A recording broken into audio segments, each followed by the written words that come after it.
అందరికీ ప్రభునామములు శుభములు. మరి ఈరోజు దేవుని వాక్యాన్ని వినడానికి వచ్చి ఉంటున్న మీరంతా కూడా ఆసక్తితో దేవుని వాక్యాన్ని వినడానికి అవకాశం ఇవ్వండి. వాక్య అంశము దేవుని చిత్తము తెలుసుకోవడం ఎలా. చాలా ఈజీ సబ్జెక్టు లేక టాపిక్ అందరికీ కావాల్సిందే.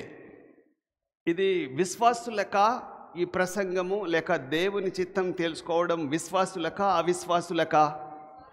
అమ్మా, విశ్వాసులకు. సో ఈరోజు నా ప్రసంగము విశ్వాసులకు. విశ్వాసులు నమ్ముకున్న తర్వాత ఎలా దేవుని చిత్తాన్ని ప్రకటిస్తాం? కొంచెం తగ్గించాలి. ఎలా దేవుని చిత్తాన్ని తెలుసుకోవడము అనేది మనకు సందిగ్ధతలో ఉంటుంది. హెబ్రీయులకు రాసిన పత్రిక 10వ అధ్యాయము 7వ వచనం చూసినట్లయితే, ఇదిగో నీ చిత్తము నెరవేర్చుటకు నేను వచ్చి ఉంటిని. యోహాను సువార్త 17:4 చూసినట్లయితే కూడా, చేయుటకు నీవు నాకిచ్చిన పని నేను సంపూర్ణముగా నెరవేర్చి భూమి మీద నిన్ను మహిమపరిచితిని. దయగల ప్రభువా, నీ పరిశుద్ధ నామమునకు వందనాలు, స్తోత్రములు. నీ వాక్యాన్ని వినడానికి, ప్రభువా బోధించడానికి నాకు ఇచ్చిన అవకాశాన్ని బట్టి నీకు వందనాలు. చేరి వచ్చిన మా ప్రియులందరినీ కూడా పేరు పేరు వరుసన మీరు జ్ఞాపకం చేసుకోండి. నీ చిత్తాన్ని మేము తెలుసుకోవడము ఎలా? నీ చిత్తము ఎలా ఉంటుంది? మీరు మాతో ఎలా మాట్లాడతారు? మా జీవితంలో ఎలా మేము జీవించాలి? ఈ లోకంలో ప్రభువా సైతానుని ఎలా ఎదిరించాలి అనే అంశాల మీద మీరు మాతో మాట్లాడుతూ మమ్మల్ని ధైర్యపరుస్తూ బలపరుస్తూ దీవించి పంపించుమని యేసు నామమున అడుగుచున్నాము తండ్రి, ఆమేన్. క్రీస్తునందు ప్రియమైనటువంటి దేవుని బిడలారా, యేసుక్రీస్తు ఈ లోకంలో జీవించినప్పుడు మరి తండ్రి చిత్తాన్ని నెరవేర్చాడా నెరవేర్చలేదా అంటే, ఈ వాక్య భాగంలో మనం చూసినట్లయితే యేసుక్రీస్తు ప్రభు దేవుని చిత్తాన్ని నెరవేర్చి కంప్లీట్ చేశాడు. ఆయన చిత్తాన్ని నెరవేర్చడానికి మధ్యలో వాళ్ళ అమ్మ వచ్చింది. దేవుని చిత్తాన్ని నెరవేర్చడానికి తండ్రి పనిలో ఆయన నిమగ్నం అవుతున్నప్పుడు, సేవ చేస్తూ ఉన్నప్పుడు, వాక్యము ప్రకటిస్తూ ఉన్నప్పుడు, లేకపోతే మరి మంచి దేవుని పరలోక సంబంధమైన వాక్యము బోధిస్తూ ఉన్నప్పుడు ఎవరో వచ్చి డిస్టర్బ్ చేశారు వాక్యం చెప్పేటప్పుడు. అయ్యా, అయ్యగారు, యేసుప్రభువా మీ అమ్మగారు వచ్చారు అనేసరికి, అమ్మగారు వచ్చేసారు అంటే పక్కనే కూర్చోబెట్టి కుర్చీ వేసి కూర్చోబెడతారేమో అని పాపం అనుకున్నాడు. యేసుప్రభు కోపం వచ్చింది. కోపం అంటే ఒకలాంటి ఇంపార్టెన్స్ ఇవ్వలేదు, ఆమెకు ఇంపార్టెన్స్ ఇవ్వలేదు. నా తల్లి ఎవరు, నా సహోదరులు ఎవరు? నేను తండ్రి పని మీద ఉన్నాను కదా, దేవుని వాక్యాన్ని ప్రకటించడానికి, ఈ లోకానికి దీనులకు సువార్త ప్రకటించడానికి నేను వచ్చాను కదా, మా అమ్మ గురించి మాట్లాడతావేంటి అనే ఉద్దేశంలో పెట్టుకొని యేసు ప్రభు వాక్యం చెప్పినట్టుగా మనం చూస్తూ ఉన్నాం. ఆమె బయటనే ఉంది, బహుశా విని ఉండొచ్చు. అయితే ఆమె అర్థం చేసుకుంటుంది, కానీ మనం అర్థం చేసుకోం. ఆమె ఎన్నడూ కూడా ఆమెను లేక మరియమ్మను యేసు ప్రభు తక్కువ చూపు చూడలేదు. మన అమ్మలు ఈ మాట కనుక అంటే చాలా కోప్పడతారు. నేను కనబడతలేనా? నేనే కదా వాడిని కన్నది, కన్న తల్లి, ఢిల్లీకి రాజు అయినా తల్లికి కొడుకే అన్నట్టుగా మాట్లాడుతుంటారు. ఈ సామెత మనకు పనికిరాదు. నేను చెప్తున్నా, చాలా 99% ఆఫ్ లోకంలో ఉంటున్న నానుడి మన క్రైస్తవులకు లేక ఈ బైబిల్కు సంబంధించింది కాదు. అందుకోసమే నేను తర్వాత చెప్తూ ఉంటాను, లోక మర్యాద చొప్పున నడవాలా నడవకూడదా? నడవకూడదు. లోకంలో మాట్లాడుకునే సామెత మనకు వర్తించదు, మనము దాన్ని ఫాలో కాకూడదు. కానీ లోకంలో ఉన్నాం కదా సార్, ఫాలో కాకపోతే ఎట్లా అంటూ ఉంటారు. లేదు, ఫాలో కాకూడదు. లోకంలో జరిగేవన్నీ కూడా లోక సంబంధుల కొరకు, మనకు కాదు. మనము ఈ లోక సంబంధులము కాదు. మన పౌరస్థితి ఎక్కడుంది? మన పాస్పోర్టు ఎక్కడుంది? మన రక్షణ ఎక్కడుంది? పరలోక సంబంధమైన వాటి మీద, పై ఉన్న వాటి మీదనే మీరు ధ్యానం ఉంచండి, కానీ భూలోక సంబంధమైన వాటి మీద మీరు మనస్సు పెట్టుకోవద్దు. సో యేసుక్రీస్తు ప్రభు వాక్యం చెప్తుంటే వాళ్ళమ్మ గురించి ప్రస్తావన వచ్చినప్పుడు వాళ్ళమ్మతో చెప్తున్నాడు, నేను తండ్రి పని మీద ఉన్నాను కదా. దేవుని వాక్యము చెప్పడానికి, పాపులను ప్రభు దగ్గరికి లేక రక్షణ మార్గములు నడిపించడానికి యేసుక్రీస్తు ఈ లోకానికి వచ్చాడు గనక 3.5 సంవత్సరాలే వాక్యం చెప్పాడు. పవర్ఫుల్ వాక్యం. అనేకులు మార్చబడ్డారు. ఆయన చెప్పవలసిందంతా కూడా, తండ్రి నీ చిత్తాన్ని నెరవేర్చాను, నువ్వు నన్ను పంపించిన ఉద్దేశము నేను కంప్లీట్ చేశాను, తండ్రి నీ చేతికి నా ఆత్మను అప్పగించుకుంటున్నాను అంటే that means he has completed his will. దేవుని చిత్తాన్ని యేసుక్రీస్తు ప్రభు కంప్లీట్ చేశాడు. అయితే దేవుడు ఇప్పుడు నిన్ను నన్ను రక్షించుకున్నాడు. మనమంతా దేవుని బిడలం. ఇక్కడ విశ్వాసులంతా దేవుని బలలో పాలు పొందుతున్న మనమంతా కూడా విశ్వాసులం. ఎవరి మాట వినాలి? భార్యలు భర్త మాట వినాలి, లేకపోతే అయిపోయాయి. భర్తలు ఎవరి మాట వినాలి? భార్య మాట వినాలి, లేకపోతే అయిపోయాయి. పిల్లలు ఎవరి మాట వినాలి? లేకపోతే అయిపోయాయి. కానీ దేవుని మాట వింటున్నామా? దేవుని మాట వింటూ చేస్తున్నామా? బ్రతుకుతున్నామా? మా అమ్మ చెప్పింది, మా నాన్న చెప్పాడు, మా తల్లిదండ్రులు చెప్పారు, మా ఆవిడే చెప్పింది అని చెప్పి మనం జీవిస్తున్నామా? మనల్ని మనం పరీక్షించుకుందాం. దేవుని చిత్తము, దేవుని ఇష్టము, దేవుని చిత్తములో మనం బ్రతుకుతున్నామా? లేం. 99%, 99% క్రైస్తవులు దేవుని చిత్తాన్ని నెరవేర్చక వాళ్ళ చిత్తాన్ని ఎవరో చెప్పిందాన్ని, లోకంలో చెప్పిందాన్ని నలుగురితో నారాయణ అనుకుంటూ జీవిస్తూ ఉన్నారు. కానీ దేవుని చిత్తాన్ని నెరవేర్చకుండా జీవిస్తూ ఉన్నాం.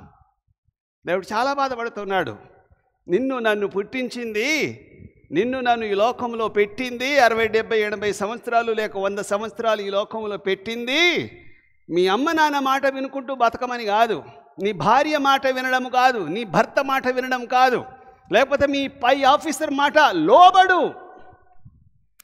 పై ఆఫీసర్, గవర్నమెంట్కు, రాజులకు, ప్రతి అధికారికి నువ్వు లోబడాల్సిందే, ఫాలో కావాల్సిందే. కానీ వాళ్ళ చిత్తాన్ని కాదు, దేవుని చిత్తాన్ని మనం నెరవేరుస్తున్నామా? ఎవరు అడుగుతారు మనల్ని? మన మీద బాస్ ఎవరు? మా పాస్టర్ ఏమని అడుగుతాడా? నువ్వు దేవుని చిత్తానుసారంగా బతకట్లేవు, నీ ఇష్టానుసారంగా. మోస్ట్లీ మన ఇష్టమే అంటాం. నా ఇష్టం నువ్వెవరు చెప్పడానికి అంటాం కదా. ఇప్పుడు దేవుడు అడుగుతుంటే ఏం అంటావు? ప్రతిదానికి మంచివి చెప్పండి అందరూ. ప్రతిదానికి మంచివి కానీ చెడ్డవి కానీ తీర్పులోనికి వస్తావు. చెప్పండి. తీర్పు అనేది ఉంది. మనం చేసే ప్రతి పనికి లెక్కలు చెప్పాలి, లెక్కలు చెప్పాలి. ఏం పని చేశావు ఈరోజు?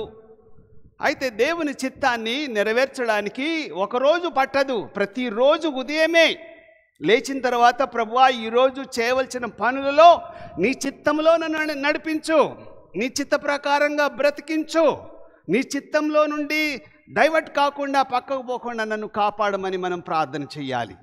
అలా చేస్తున్నామా? మనదంతా కూడా డిమాండ్లే. ఇప్పుడు కొంతమంది పార్టీలు పెట్టుకుంటూ, కొంతమంది గుంపుగా గవర్నమెంట్ ముందు, సెక్రటరియట్ ముందు ధర్నాలు చేస్తూ ఉంటారు. గవర్నమెంట్తో పోరాడటానికి వాళ్ళు సెక్రటరియట్ ముందు కాకుండా ఒక చోట ఎక్కడో, నాకు అది ముషిరాబాద్ దగ్గర ఎక్కడో కూర్చొని ఒక 50, 100, 1000 మందో కూర్చొని, ఇది మా డిమాండ్, ఇది మేము కోరుకుంటున్నాం, మా హక్కు, మా హక్కులు నెరవేర్చండి, లేకపోతే పోరాడతాం, ధర్నా చేస్తాం, ఆగం చేస్తాం, బస్సులు తగలబెడతాం. అదే కేటగిరీ మంది కూడా. అలాంటి కేటగిరీ మనం కూడా ధర్నా చేస్తున్నాం, మనం కూడా తిరుగుబాటు చేస్తున్నాం, మనం కూడా అలుగుతూ ఉన్నాం, మనం కూడా ఆయన చిత్తంలో ఉండకుండా, ఆయన పని చేయకుండా ఇష్టానుసారంగా జీవిస్తూ ఉన్నాం. వాళ్లకు మనకు తేడా ఏమీ లేదు. పాపం వాళ్ళేమో గవర్నమెంట్తో పోరాడుతున్నారు, మనమేమో దేవునితో పోరాడుతున్నాం. దేవునికి వ్యతిరేకమైన పనులు చేస్తూ ఆయనను దుఃఖపరుస్తూ ఉన్నాం.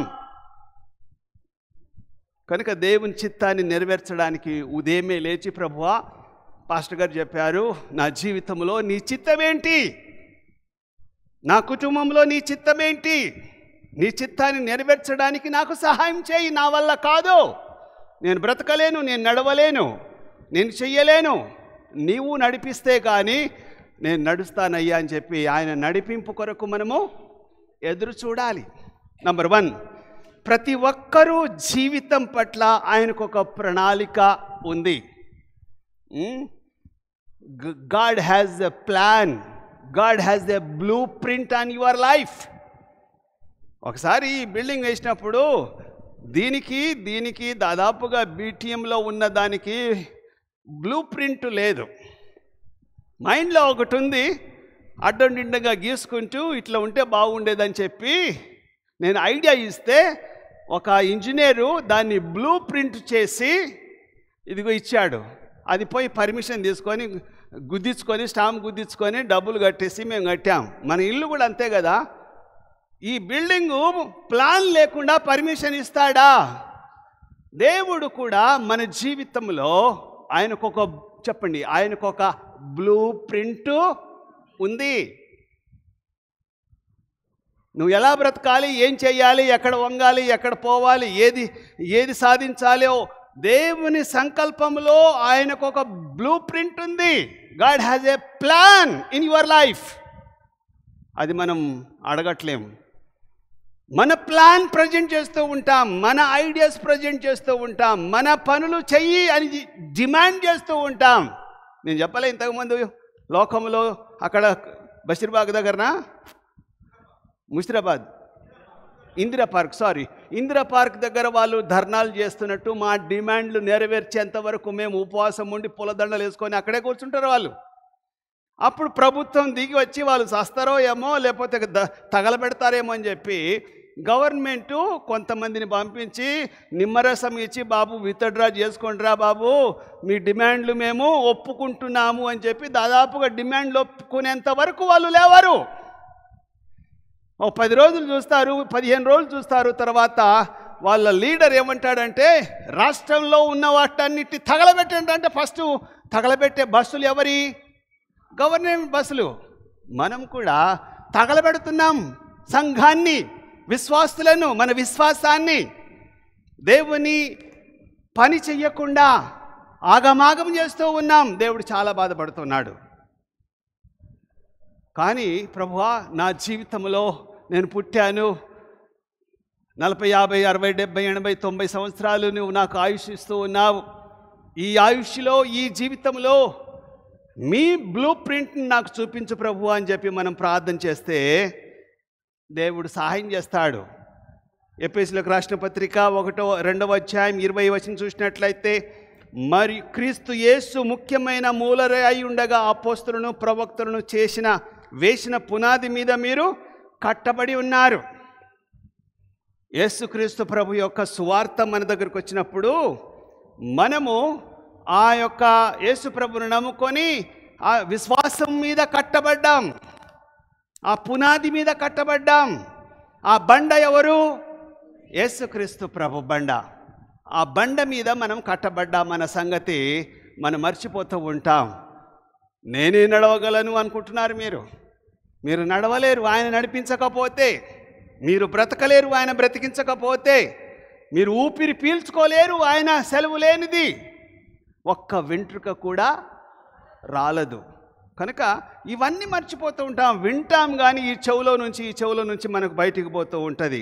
హెబ్రీయులకు రాసిన పత్రిక 12:1 చూసినట్లయితే, మనము కూడా ప్రతి భారమును సులువుగా చిక్కుల పెట్టు పాపమును విడిచిపెట్టి విశ్వాసమునకు కర్త అయిన దాన్ని కొనసాగించువాడైన యేసు వైపు చూచుచూ మన ఎదుట ఉంచబడిన పందెములో ఓపికతో పరిగెత్తెదము. ఆయన తన ఎదుట ఉంచబడిన ఆనందము కొరకై అవమానము నిర్లక్ష్య పెట్టి సిలువను సహించి దేవుని సింహాసనం యొక్క కుడి పార్శ్వమున ఆసీనుడై ఉన్నాడు. దేవుని చిత్తాన్ని తెలుసుకోవడానికి మన ఎదుట ఒక పందెం పెట్టాడు. పందెగాడు, పందెంలో ఉన్నవారు ఆ గీతలోనే పరిగెత్తాలా, లేకపోతే ఇష్టం ఉన్నట్టు ఇటు అటు అటు ఇటు పోవచ్చా? చెప్పండి. ఒకవేళ వాడు ఇటు అటు అటు ఇటు పరిగెత్తుంటే ఎంపరర్ వచ్చి, బాబు నువ్వు కరెక్ట్గా నడుస్తలేవు, కరెక్ట్గా పరుగు పందెంలో ఉరకడం లేదని చెప్పి వాడిని ఆపేసి లాగి అవతల పడేస్తారు. ఇప్పుడు చెప్పండి, యేసుక్రీస్తు ప్రభు మన జీవితంలో ఒక ప్లాను, ఒక గీత గీశాడు. ఈ గీతలోనే, ఇందులోనే నేను నడవాలి. ఇది నీ పరుగు పందెము. నడుస్తున్నామా, పరిగెడుతున్నామా? ఆ పరుగు పందెములో పరిగెడితేనే మనము గెలుస్తాము. వింటున్నారా? చాలా కష్టం. ఆ పరుగు పందెం అనేది ఇరుకు మార్గమా, విశాల మార్గమా? అమ్మా, ఇరుకు మార్గం. చాలా ఈజీ అనుకుంటారు. యేసు ప్రభు నమ్ముకుంటే ఈజీ కాదు, చాలా కష్టం. మళ్ళీ అలాంటప్పుడు ఎందుకు అంటే, అదే కదా దేవుని ఉద్దేశము, దేవుని సంకల్పము, దేవుని యొక్క చిత్తము. తుదముట్టించు వరకు, లాస్ట్ వరకు, అంటే మన ప్రాణము ఉన్నంత వరకు ఆ పరుగు పందెంలోనే పరిగెత్తాలి. ఏమో నెలకొకసారో సంవత్సరానికి ఒకసారి గుడికి రమ్మంటే వస్తాం, కానీ 10 గంటలకే 9:30కే రమ్మంటే ఎట్లా సార్? 9:30కి వస్తే ఎట్లా? 10 గంటలకు రమ్మంటే ఎట్లా? మాకేమో పని లేవు అనుకుంటున్నావా? గీతలో లేవు నువ్వు. ఈ గీతలో, పరుగు పందెంలో నువ్వు లేవు, దాటిపోయావు. ఆయన సిస్టంలో లేవు, ఆయన ఇష్టంలో లేవు. నీ ఇష్టానుసారంగా జీవించడానికి పూనుకుంటున్నావు. సో ఆయన చిత్తాన్ని నెరవేర్చడం లేదు. మనం ఆయన రూల్స్ అండ్ రెగ్యులేషన్, ఆయన కట్టడలను, ఆయన ధర్మశాస్త్రాన్ని పాటించకుండా మన చిత్తాన్ని నెరవేర్చుకుంటూ ఉన్నాం. నీ చిత్తం కాదు, నీ ఇష్టం కాదు, నీ అయ్య ఇష్టం కాదు, నీ పరలోకపు తండ్రి ఇష్టంగా ఉండాలి. మనము ఆయన ఇష్టాన్ని నెరవేర్చడానికి ఈ భూలోకంలో జీవిస్తూ ఉన్నాం. అయితే మనకు తెలియదు, మనకు ఎలా నడవాలో, ఎప్పుడు రావాలో, ఆయన గీతలో ఉండాలో లేదు అని చెప్పి మనకు తెలియదు. ఫర్ ఎగ్జాంపుల్, ఈ రన్స్ చేసేవాళ్ళు, లేకపోతే జిమ్ చేసేవారు, వాళ్ళకు ఒక కోచ్ ఉంటాడు. తెలుసా మీకు? ఒక కోచ్ అంటే ఒక లీడర్. ఆ లీడర్ చెప్పేది వినాలి. వినకపోతే వానికి కోపం వస్తుంది, టీంలో నుంచి తీసేస్తాడు. నేను చెప్పినట్టు నువ్వు ఆడాలి, నేను చెప్పినట్టు నువ్వు నడవాలి, నేను చెప్పినట్టు నువ్వు పరిగెత్తాలి, లేకపోతే నువ్వు అన్ఫిట్ అని చెప్పి వెళ్ళగొడతారు. ఆ కోచ్ ఎవరో తెలుసా మన విశ్వాసులకు? పాస్టర్. ఆ పాస్టర్కు కోచ్ ఎవరో తెలుసా మీకు? దేవుడు. దేవుడు డైరెక్ట్గా మనతో మాట్లాడాడు, మీతో మాట్లాడతాడు, ఉపదేశిస్తాడు. వినకపోతే కనీసం ఆదివారం అన్న రండి, పాస్టర్ గారి ద్వారా మీరు వాక్యం వినండి, నేను మీకు ఉపదేశించెదను, నీవు నడవవలసిన మార్గములో నీకు నేను నడిపించెదను అంటాడు 32వ కీర్తనలో. నేను నీకు ఉపదేశించెదను, నువ్వు మర్చిపోయి ఉంటావు, నేను నడిపిస్తాను, మంచి మార్గంలో నడిపిస్తానని చెప్పి దేవుని వాక్యాన్ని నడిపించడానికి దేవుడు సహాయం చేస్తున్నాడు. కీర్తన 37:23 చూసినట్లయితే, కీర్తన 37:23 ఏమనుంది? ఒకని నడత యెహోవా చేతనే స్థిరపరచబడును, వాని ప్రవక్తను చూచి ఆయన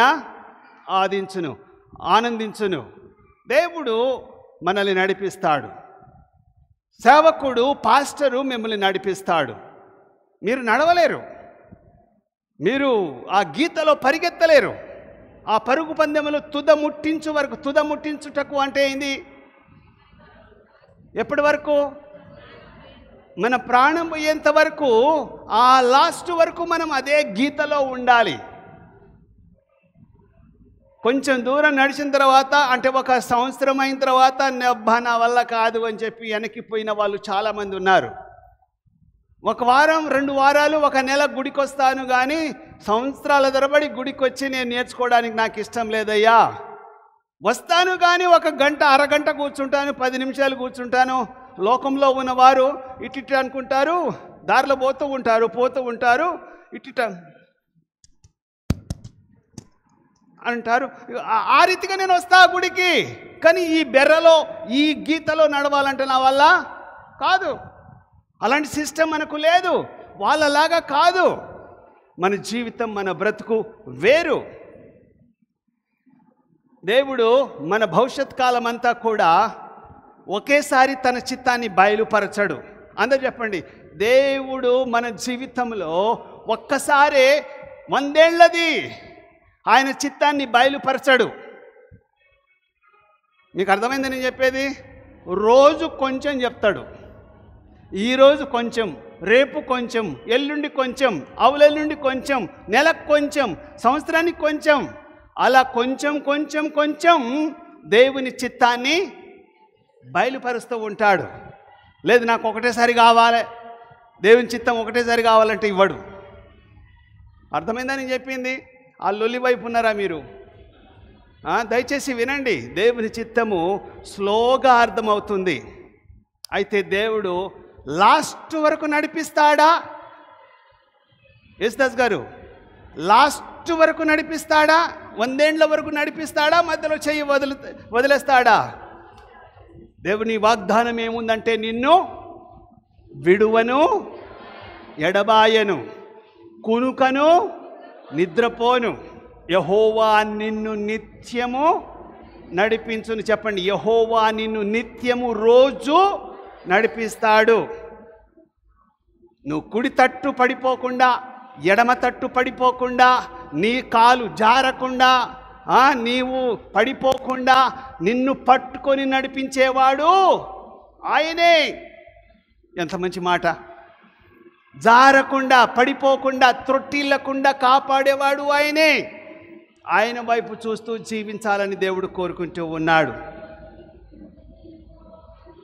మనకు తెలియదు ఏ మార్గంలో నడవాలో. ఎన్నో మార్గాలు ఉన్నాయి లోకంలో, అనేక తోవలు ఉన్నాయి. అందుకోసం యేసుప్రభు ఏమంటున్నాడంటే, నేనే మార్గమును, నేనే సత్యమును, నేనే జీవమును, నా ద్వారానే నేను నిన్ను నడిపిస్తాను, అంతం వరకు నడిపిస్తాను. కానీ నా బెర్రలోనే, నా గీతలోనే, నా పరుగు పందెంలోనే నువ్వు ఉండాలని దేవుడు కోరుకుంటున్నాడు. కానీ మనం ఏం చేస్తుంటాం? అప్పుడప్పుడు కొంచెం పక్కకు వెళ్ళిపోతూ ఉంటాం. అది దేవునికి ఇష్టం లేదు. దేవుని యొక్క ప్రణాళిక ప్రతి ఒక్కరి మీద ఉన్నదన్న సంగతి మర్చిపోకూడదు. మన భవిష్యత్తు మనకు తెలియదు, మన ఫ్యూచర్ మనకు తెలియదు. ఏమో ఎటు పోతున్నామో, ఏం చేస్తున్నామో మనకు అర్థం కాదు. మన భవిష్యత్తు ఎవరి చేతిలో ఉంది? దేవుని చేతిలో ఉంది. ప్రభువా, నా ఫ్యూచర్ ఏంటి? నా ఫ్యూచర్లో నాకు చూపించమని అడగకపోయినా నడిపించమని ప్రార్థన చెయ్యాలి. ఇర్మియా గ్రంథము 10వ అధ్యాయము 23 చూసినట్లయితే, యెహోవా తన మార్గము నెరవేర్చుకొనుట నరుల వశంలో లేదని, మనుషులు తమ ప్రవక్తన సన్మార్గము ప్రవర్తించుట వలన వారి వశంలో లేదని నేను ఎరుగుదును. మన జీవితము, మన జీవితం మన చేతుల్లో లేదు.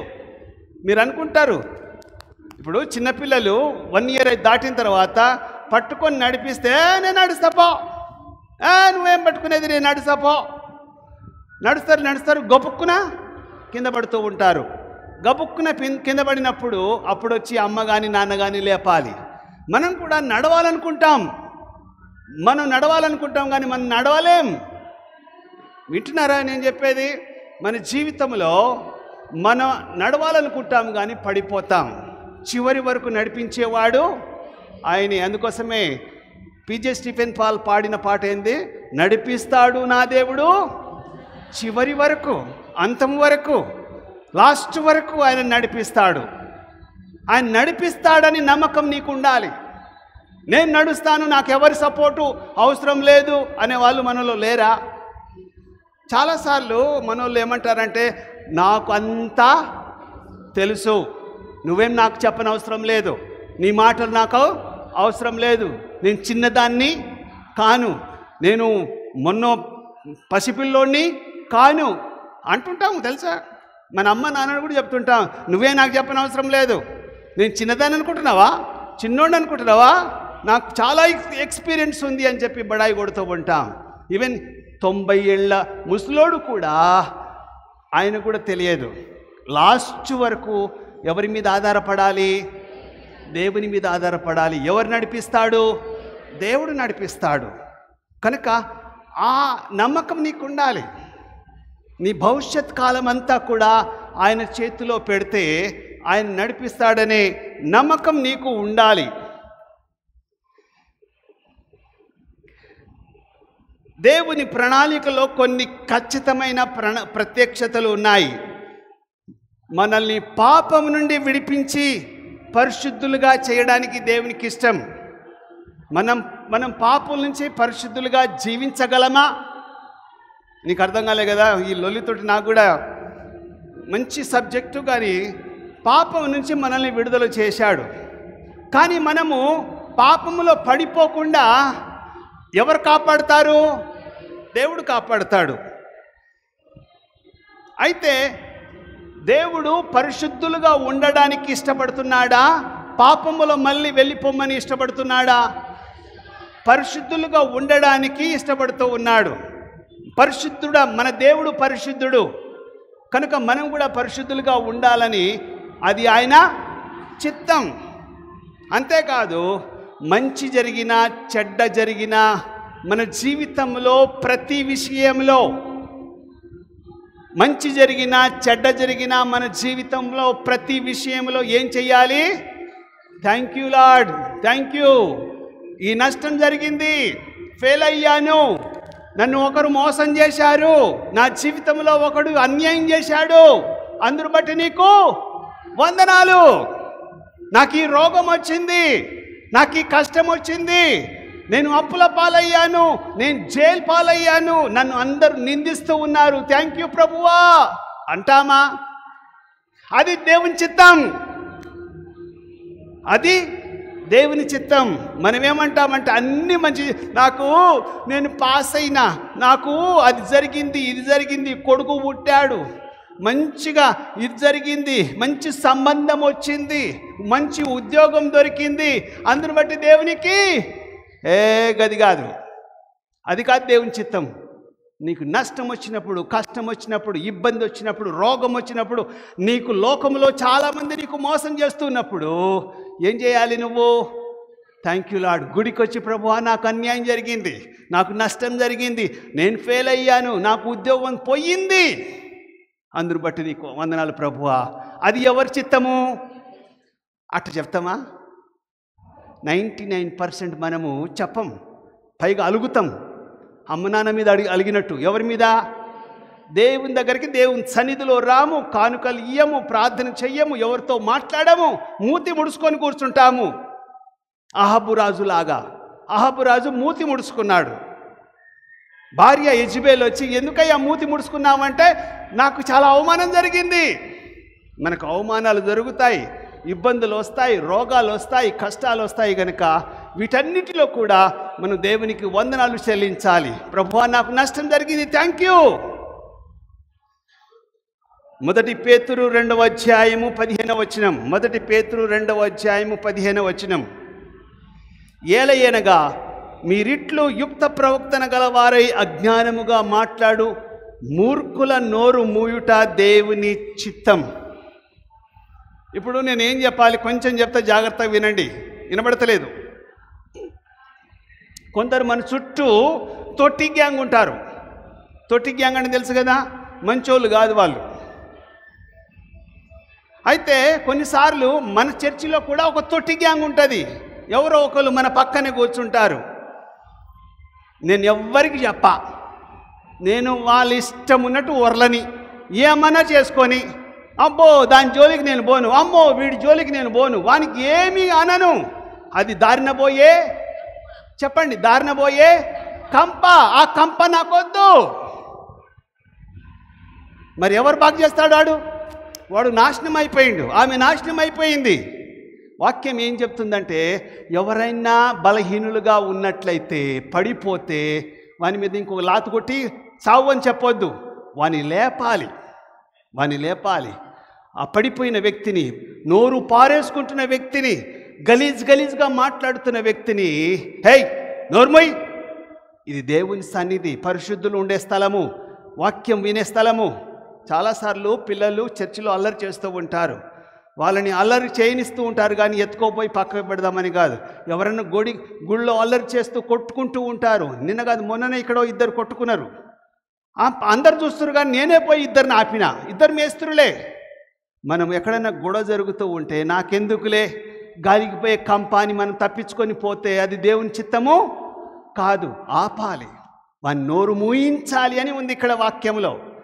దేవుని చిత్తం అది. అంటే గొడవ పడుతుంటే మనం చూసుకుంటూ ఉంటే బాగుంటుందా? జుట్టు పట్టుకొని గుంజుతూ ఉంటే అసలు ఇదే అంటుంటే కొట్టుకొని తిట్టుకొని మంచి జరిగింది. నీ కళ్ళ ముందు అన్యాయం జరుగుతూ ఉంటే ఆపాలి. అందుకోసమే మోషే దేవుని చిత్తాన్ని ఒకచోట నెరవేర్చాడు, కానీ ఆయన మర్డరర్గా ముద్ర వేశారు. ఐగుప్తీయులు, ఇశ్రాయేలులు 2 కొట్లాడుతూ ఉన్నారు. ఏమైందిరా, ఎందుకు కొట్లాడుకుంటున్నారా? కొట్లాడుకొని నాకెందుకు లేని పోలే. గొడవ పడుతూ ఉంటే, కొట్లాడుకుంటూ ఉంటే ఐగుప్తుడు అనవసరంగా ఇశ్రాయేలును కొడుతున్నాడని చెప్పి, బాబు నువ్వు గొడవ చేయకూడదు, నువ్వు వాడిని కొట్టొద్దు, వానితో గొడవ పడకూడదు అంటే, హే నువ్వెవడరా నాకు చెప్పేదంటే ఒక్క షాట్ ఇచ్చిండు. ఒక్క షాట్ ఇస్తే చచ్చిపోయిండు. ఒక్క దెబ్బకే చచ్చిపోయిండు. చంపాలని అనుకోలే. ఈయన అన్ని విద్యలు నేర్చుకున్నాడు. ఒక్క గుద్దుకు చచ్చిపోయిండంటే ఎంత బలమైనడో. ఎవరు? మోషే. కొట్లాడుతూ ఉంటే, నోరు పారేసుకుంటుంటే, జుట్టు పట్టుకుంటూ ఉంటే, అమ్మో నేను పోనమ్మో, నా వాళ్ళ జోలికి నేను పోనమ్మో, అమ్మో వాళ్ళు ఎట్లనో పోని నాకొద్దు బాబో ఈ గొడవ అనటో లేరా? మస్తు మంది ఉన్నారు. కనుక మనము వారిని ఆపాలి. సమాధానపరచు వారు ధన్యులు, వారు భూలోకాన్ని స్వతంత్రించుకుందరు. దేవుని బిడ్డలు, విశ్వాసులు, దేవుని చిత్తం నెరవేర్చేవారు ఎక్కడ కాలు పెడితే అక్కడ ఏమవుతుందట? సమాధానం వస్తుంది. గయ్యాలోళ్ళు ఎక్కడ కాలు పెడితే అక్కడ జుట్లు పట్టుకోవాలి. సో ఇప్పుడు మనం వెళ్ళిన చోట ఎవరింటికన్నా పోతే మీ ఇంటికి శుభము కలుగును గాక అని చెప్దామా, పుల్ల పెట్టి వద్దామా? మన నాలుక భయంకరమైన నాలుక కనుక జాగ్రత్తగా మనం బ్రతకాలి, చాలా జాగ్రత్తగా ఉండాలి. దేవుడు మనల్ని అలా బ్రతుకు, ఇలా బ్రతుకు అని చెప్పి ఆయన చిత్తాన్ని నెరవేర్చేవారు కావాలి, ఆయన ఇష్టాన్ని నెరవేర్చేవారు కావాలి. కానీ మనం ఏం చేస్తుంటామంటే ఆయన చిత్తాన్ని నెరవేర్చకుండా జీవిస్తూ ఉంటాము. కీర్తన 37:3 చూసినట్లయితే, యెహోవా యందు నమ్మిక ఉంచుము. ఎవరిని నమ్మాలి? భార్యను నమ్మాలా? నమ్ము. భర్తను నమ్మాలా? నమ్ము. పిల్లలను నమ్మాలనా? నమ్ము. అన్నిటికంటే స్నేహితుని నమ్మాలనా? నమ్ము. కానీ వీళ్ళంతా కూడా ఒకనాడు మోసం చేసేటోళ్ళే. నిన్ను వదిలేది, విడువంది, నిన్ను నడిపించేది, నిన్ను సత్య మార్గములో నడిపించేది దేవుడు. ఈ లోకంలో మన చుట్టూ ఉన్నవారు మనకు మోసం చేస్తారేమో, కానీ దేవుడు ఎన్నడూ మోసం చెయ్యడు. కాబట్టి ఆయన మీద నీకు నమ్మకం ఉంచాలి. మనమంతా ఏంటోలం? విశ్వాసులు అంటే అర్థం ఏంటి?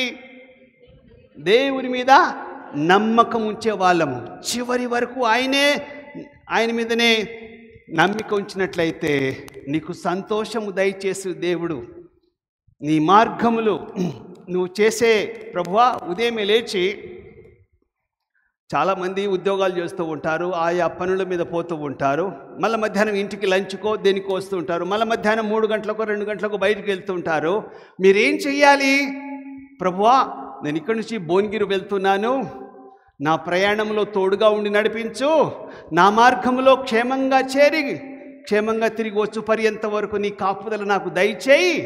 అంతేకాదు, నేను ఫలాని వ్యక్తితో మాట్లాడబోతున్నా, నేను పొద్దున ఒక అడ్వకేట్ని కలిసిన, ఇంట్లో బయలుదేరి ప్రభువా ఫలాని అడ్వకేట్ని కలవబోతున్నాను, నాకు మంచి మనసు ఆయనకు దయచేయి, ఆయనతో నేను ఒక అరగంట మాట్లాడాలి, సహాయం చేయి అని ప్రార్థన చేసుకొని పోయినా. దేవుడు సహాయం చేశాడు. మళ్ళీ ఇంటికి వచ్చి అమ్మగారిని తీసుకొని చర్చికి వస్తూ ఉన్నా. అయ్యా, చర్చికి వెళ్తున్నాను, మంచి సహవాసము, మంచి వాక్యము నాకు దయచేయి, నాకు దయచేయి, మా అందరికీ సహవాసం దయచేయి అని చెప్పి ప్రార్థన చేసి, చాలామంది ఇంట్లో నుంచి బయటికి వెళ్ళక ముందే మనము ప్రార్థన చెయ్యాలి. నీ మార్గములు ఎవరికి అప్పగించాలి? దేవునికి అప్పగిస్తే ఆయన చిత్తాన్ని బయలుపరుస్తాడు. మనం చెయ్యకుండా ఏదో తొందరలో వస్తూ ఉంటాం. ఒక్కరోజు చేస్తావేమో, కానీ రోజు చెయ్యాలి. నేను రోజుకు 10 సార్లు చేస్తా. ఎంతమందిని కలుస్తానో, ఎక్కడికి వెళ్తుంటానో వాళ్ళందరి ముందే 1 నిమిషం నా మనసులో ప్రార్థన చేసుకొని పోతూ ఉంటా. అప్పుడు దేవుడు సహాయం చేస్తాడు. మనం చేస్తామా? చెయ్యం. కానీ చెయ్యాలి. అది దేవుని చిత్తం. నన్ను అడుగుతున్నావా? నువ్వు అడగట్లేవు. నాకు తెలుసు అని వెళ్ళిపోతున్నావు, నాకు వచ్చు అని వెళ్ళిపోతున్నావు. ఎవరి సలహా నాకు అవసరం లేదు.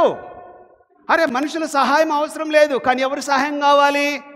దేవుని సహాయం కావాలి, దేవుని నడిపింపు కావాలి. అయితే దేవుని దగ్గర మనం ఏం చేయాలంటే, మనుషుల ముందు వాగినట్టు, మనుషుల ముందు లొల్లి చేసినట్టు దేవుని ముందు లొల్లి చేయొద్దు. ఏం చేయాలి? మౌనంగా ఉండాలి.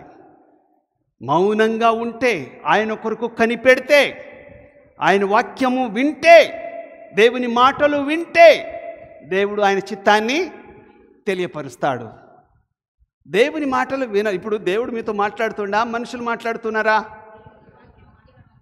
ఎవరు మాట్లాడుతున్నారు ఇప్పుడు మీతో? ఒక పాస్టర్ మాట్లాడుతున్నాడు. ఎవరి వాక్యం అనుకుంటున్నారు? నా మాటలు అనుకుంటున్నారా? నేను వాక్యం తెలిసి ఎవరి మాటలు చెప్తూ ఉన్నాను? దేవుని మాటలు చెప్తున్నాను కనుక ఎవరు మాట్లాడుతున్నారని మీరు అనుకోవాలి. దేవుడు మాట్లాడుతున్నాడు. అందుకోసమే చాలాసార్లు డైరెక్ట్గా పోతామంటారు. అందుకోసమే ధనవంతుడు నరకానికి పోయినప్పుడు, ప్రభువా, అబ్రహామా, ఆ బీద లాజరుని నా దగ్గర పంపించవా, కొంచెము నీళ్లు పోస్తాడంటే అబ్రహాము ఏమన్నాడు తెలుసా? నీకు ఆయనకు మధ్య అగాధం ఉంది, రాలేరు, కానీ ఛాన్స్ లేదు నువ్వు ఇక్కడ రావడానికి, ఆయన ఇక్కడ రావడానికి. అయితే సరే అక్కడనే ఉండని, నేను ఇట్నే చేస్తాను. కానీ నాకు 4 సహోదరులు ఉన్నారు, వాళ్ళు కూడా ఈ నరకంలో రాకుండా అబ్రహాము దగ్గర లేకపోతే ఆ లాజర్ దగ్గర వెళ్ళడానికి ఆయనని పంపవా? ఎవరిని పంపవా? లాజర్ని పంపవా? నా దగ్గర పంపకపోవు పర్వాలేదు, కానీ దయచేసి మా 4 బ్రదర్స్ దగ్గరికి పంపించవా భూలోకానికంటే? దేవుడు ఏమన్నాడు?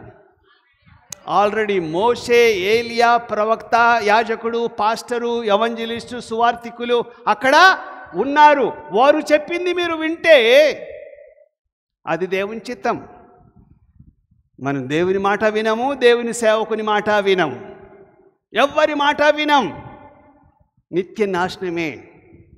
మీరు మౌనంగా ఉండి వినాలి.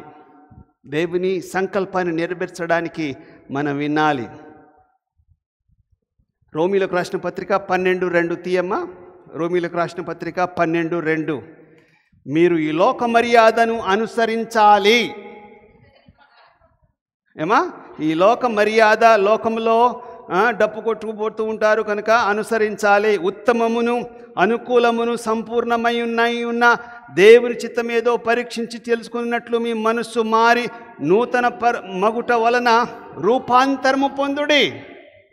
ఈ లోక మర్యాద, లోకంలో రకరకాలైన మర్యాద ఉంది. మా లోక ఆచారం, మా దేశ ఆచారం, మా వంశ ఆచారం, మా కుటుంబ ఆచారం మేము చెయ్యాలి, ఇది జరిగించాలి. అనుసరించాలా? అనుసరించకూడదా? అనుసరించకపోవడం దేవుని చిత్తం. అప్పుడప్పుడు జనార్దన్ లాంటి వాళ్ళు నా దగ్గరికి వచ్చి అడుగుతుంటారు, సొంతోళ్ళ బ్రదర్, సొంతోళ్ళు మా వాళ్ళే పిలుస్తారు, ఆటకు వస్తారు, బొట్టు పెడతారు, నాట్యం ఏమంటే నాట్యం వేస్తాం, పిలుస్తారు. మరి ఏం చేయాలి? వాళ్ళతో కలవాలా వద్దా? నేనేం చెప్పాలి అప్పుడు? నేను కాదు, ఇప్పుడు బైబిల్ ఏం చెప్పింది? అమ్మా కలవకూడదంటే ఆయన కోపం. మా వాళ్ళు అన్నదమ్ముల్లో నుంచి ఇతను అన్నదమ్ములు ఎవరు? ఇప్పుడు యేసు ప్రభు ఏం చెప్పిండు వాళ్ళ అమ్మను? మా అమ్మ ఎవరు?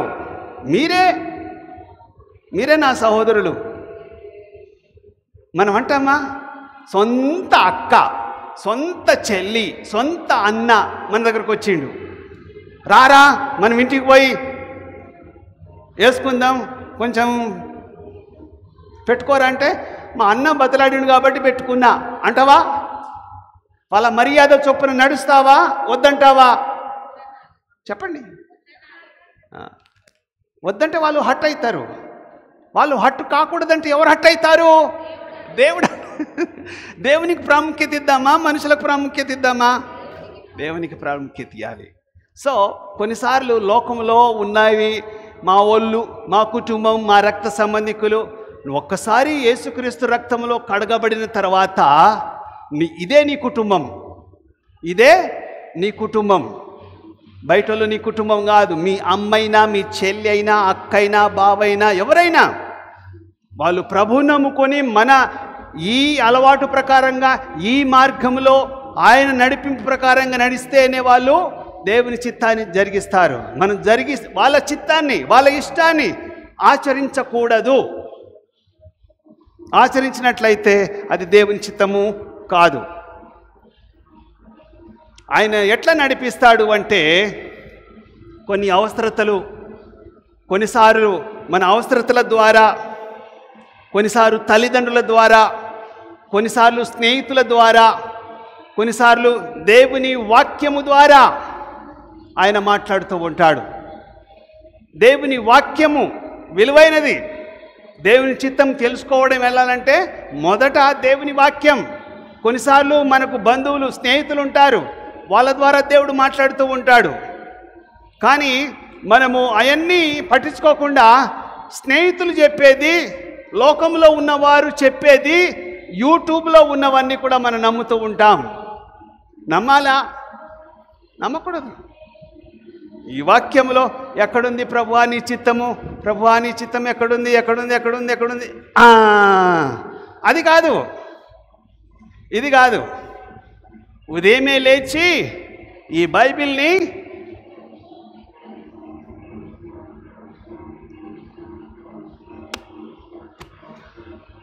దేవుని చిత్తం దొరుకుద్దా? ఎంత చదవాలి? ఇంత చదవాలా? ఇంత చదవాలా? 1 నిమిషం చదవాలా? 2 నిమిషాలు చదవాలా? 1 అధ్యాయం చదవాలా? 2 అధ్యాయాలు చదవాలా? ఇది మొత్తం చదవాలి, మొత్తం చదవాలి. ఇది ఒక్కసారా? 20 సంవత్సరాలు కొంతమంది ప్రభు నమ్ముకొని ఉంటారు, కానీ ఒక్కసారి కూడా బైబిల్ కంప్లీట్ చేయని వాళ్ళు ఉన్నారు. సిగ్గు! దేవుని చిత్తం తెలుసుకోవడానికి దీనికంటే మించింది లేదు. దేవుని చిత్తాన్ని తెలుసుకోవడం దీనికంటే నంబర్ 1 స్థానం ఇది. దీని ద్వారా దేవుడు నీతో మాట్లాడతాడు. నీ వాక్యము హృదయంలో ఉంటే నీ కాలు జారదు. ముఖ్యంగా యవనస్తులు, ఇంతకుముందు చదువుకున్నాం కదా, యవనస్తులు దేని చేత త్రొట్టిల్లకుండా ఉంటారు? దేవుని వాక్యము చేతనే. యవనస్తులు తప్పకుండా చదవరు. నేను 1000 రూపాయలు ఒక్కొక్క బైబిల్ ఇప్పిస్తా అంటే కూడా వాళ్ళు చదవరు. ఫ్రీగా ఇస్తా అంటే కూడా చదవరు. దీంతో మాకు వచ్చేది ఏంది? మీ బ్రతుకులు మారుతాయి, మిమ్మల్ని ఎక్కువగా ఆశీర్వదిస్తాడు. ఈ బైబిల్ని మోయండి. ఈ బైబిల్ మీ జీవితాన్ని మోస్తుంది. ఇందులో ఉంటున్న వాక్యాన్ని నమ్మండి. దీనికంటే ముఖ్యమైన పుస్తకం ఈ ప్రపంచంలో లేదు.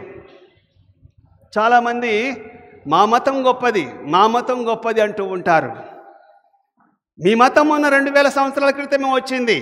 మీ యేసు ప్రభు 2000 సంవత్సరాల క్రితమే వచ్చాడు. కానీ మా మతం, మా దేవుడు, మా మత గ్రంథం లక్షల సంవత్సరాల క్రితం వచ్చింది, కోట్ల సంవత్సరాల క్రితం వచ్చింది. అప్పుడు నువ్వు నేను ఏమనాలి తెలుసా వాళ్ళని? ఏమైనా ఎవిడెన్స్ ఉందా? ఎవిడెన్స్ అంటే ఆధారాలు ఏమన్నా ఉన్నాయా? 1,00,000 సంవత్సరాల పుస్తకం ఏమైనా ఉందా? కోట్ల సంవత్సరాల క్రితం ఏదైనా ఆధారం ఉందా? ఒక్కరు కూడా చెప్పరు. కానీ మన బైబిలు భూమి పునాదులు వేయబడినప్పటి నుంచి రాయబడిన చరిత్ర. వింటున్నారా? భూమి పునాదులు వేయబడినప్పటి నుంచి, మొదటి ఆదాము అనబడిన మొదటి మనిషి పుట్టినప్పటి నుంచి ఈరోజు వరకు ఎన్ని సంవత్సరాలు? 1,00,000 కోట్ల సంవత్సరాలు కాదు. చెప్పండి, కొంచెం ఆగు. 1,00,000 కోట్ల సంవత్సరాలు కాదు. ఈ భూమి పుట్టినప్పటి నుంచి, దేవుడు ఈ మానవుడు పుట్టినప్పటి నుంచి ఎన్ని సంవత్సరాలు? ఎవరని అనుకున్న వాళ్ళు చెప్పండి, తెలివోళ్ళు, తెలివిగలిగేవారు.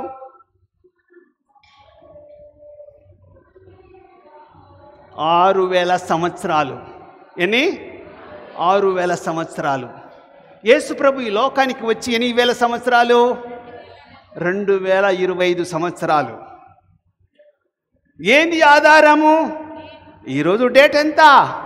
మనం ఇప్పుడు క్రీస్తు శకంలో ఉన్నామా, క్రీస్తుకు పూర్వం ఉన్నామా? క్రీస్తు శకంలో ఉన్నామంటే యేసుక్రీస్తు ప్రపంచంలో ఇదే తారీఖు, ఇదే డేటు. మీరు నమ్మండి, నమ్మకపోండి. కనుక దేవుని చిత్తము తెలుసుకోవడము 6,000 సంవత్సరాల నుంచి బైబిల్లో ఉంది. ఈ బైబిల్లో ఉన్న మాటలు మనము అనుసరించాలి, పాటించాలి, నమలాలి, తినాలి. దీన్ని బాగా తినాలి. ఇందులో ఉన్న మాటలు బాగా వినాలి, చదవాలి, ధ్యానించాలి. ఎవరు దీన్ని మోస్తారో ఈ బైబిల్ మిమ్మల్ని మోస్తుంది. దీన్ని తలదిండు కింద పెట్టుకొని ఉంటే జ్ఞానం రాదు. కారులో పెట్టుకుంటే, స్కూటీలో డిక్కీలో, బ్యాగులో పెట్టుకుంటే జ్ఞానము రాదు. ఇది చదువుతూ ఉండాలి. ప్రతి పేజీ, వింటున్నారా? వినబడుతుందా? ప్రతి పేజీ ఎవరి వాసన రావాలి? మీ వాసన రావాలి. అర్థమవుతుందా? ప్రతి పేజీ, ఏ పేజీలో, ఏ పుస్తకంలో ఏముందో నీ మైండ్లో ఉండాలి. దీన్ని ఆదివారమే తెచ్చి మిగతా రోజులు పక్కకు పడేస్తే దేవుని చిత్తము రాదు, తెలుసుకోలేము. సో దేవుని చిత్తము తెలుసుకోవడానికి మొదటి అనేక మాటలు ఉన్నాయి. కానీ ఈ లొలితోని నా బేజా ఎగిరిపోతుంది. చాలా విషయాలు ఉన్నాయి. ఇటు ఒకటి పెట్టినట్టుంది, అటు ఒకటి పెట్టినట్టుంది. ఓకే, దేవుని చిత్తం తెలుసుకోవడము అది గొప్ప వరం. దేవుని హత్తుకొని జీవించడం, దేవుని కొరకు సాక్షిగా ఈ లోకంలో జీవించడం. కనుక మన జీవితంలో ఏం ప్రింట్ ఉంది అమ్మా? బ్లూ ప్రింట్ ఉంది. ఆ బ్లూ ప్రింటు ఎవరి చేతిలో ఉంది? దేవుని చేతిలో ఉంది. నువ్వు దాన్ని తీసుకున్నా రాదది. నువ్వు ఎలా నడవాలో ఆయనకు తెలుసు, ఎలా బ్రతకాలో ఆయనకు తెలుసు. నువ్వు ఆయన మార్గంలో, ఆయన పరుగు పందెంలో నువ్వు నడిచినట్లయితే ఖచ్చితంగా అంతం వరకు సహించువాడే రక్షణ పొందును.